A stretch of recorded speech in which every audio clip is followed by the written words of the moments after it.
Tara and I have learned that we need a 2.5 hour window for me to come into harmony with what's now a 50-minute event. So I'm just glad to know that we don't have to speed race through talking about this uh, black man who is in jail. I will continue to tell this story because it's important to tell. It won't be anything surprising to the real ones. Um, Black and brown people have been imprisoned erroneously for years. Black and brown people get ignored all the time in their need.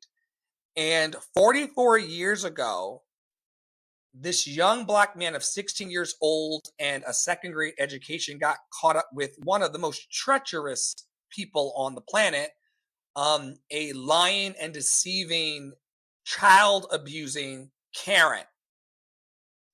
A white woman in the community who was one of many in the 70s who were fucking on the young black men. You may have some in your community who you know about and whisper about. But the people in this community were doing crazy things, like the young white school teacher was sneaking the black boys into her back door. And this white woman, whose last name, it's in my notes, but they try to keep her identity hush, as if she was not a 57-year-old white woman giving drugs and alcohol and lean to a 16-year-old who was eventually beat out of his sleep by black and white cops in this town, and eventually not giving any kind of legal representation. And that nigga's been in jail for 44 years, y'all.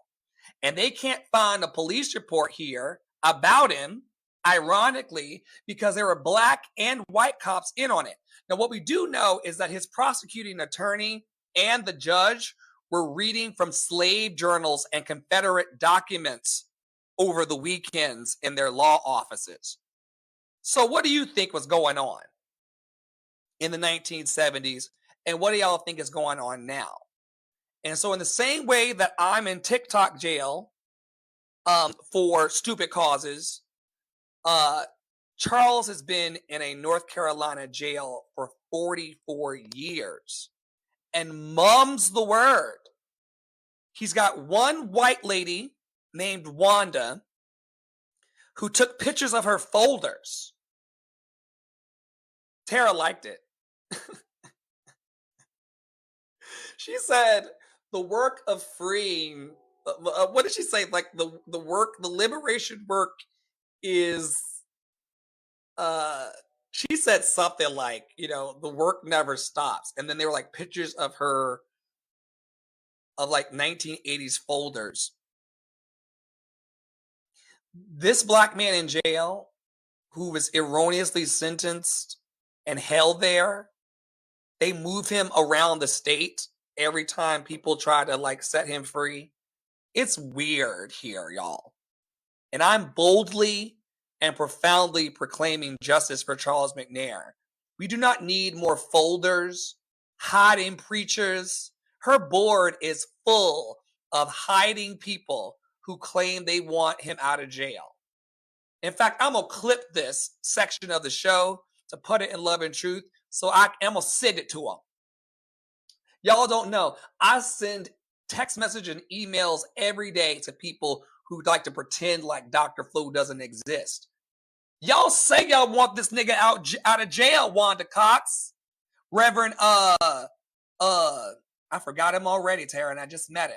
Lester Smith, Tanya Lanier. What's the white man that's on the board who avoids me at the Food Lion? Liberal Larry.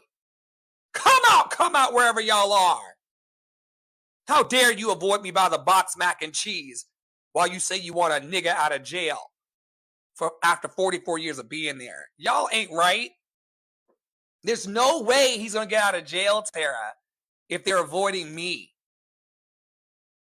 There's no way y'all are going to get Charles out of jail after 44 years if you can't even say hi to me in the Food Lion parking lot without shitting yourself. Stop. And y'all are on a 501c3 board, pretending with your pictures of paper